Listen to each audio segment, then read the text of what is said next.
here with her mother, Phyllis, and they have a typical mother-daughter relationship, but Lori is not the only person who calls Phyllis mom, because Phyllis is what you might call the neighborhood mom. You know, the kind of woman who was there for all the kids in the community, especially when their moms weren't around. Well, one of her neighborhood girls sent us a letter about her. Take a look. I am writing to tell you about my mom, Phyllis Bufford. My story may be different than others because she is really not my mom. She is my best friend Lori's mom, but if you were to come to her house when the rest of her grown children are there, you would never know that I'm not her daughter.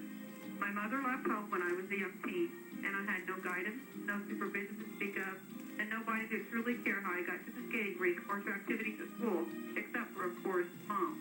She always tells me she loves me when I talk to her on the phone, and although she probably doesn't realize it, sometimes I call her just so I can hear her say the words, "I love you, sweetie." She has touched my life tremendously. I would hate to say where I would be in life today if it wasn't for Mom. Sharon, come on out. Sharon, come on out. Thank you, Sharon.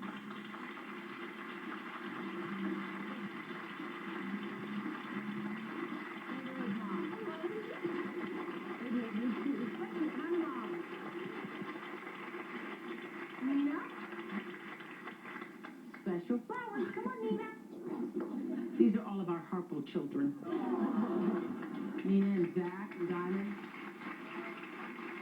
This is her. Very nice. Thank you so much. Thank you. Thank you. And that was a wonderful piece you did about. I love her dearly. Love her dearly.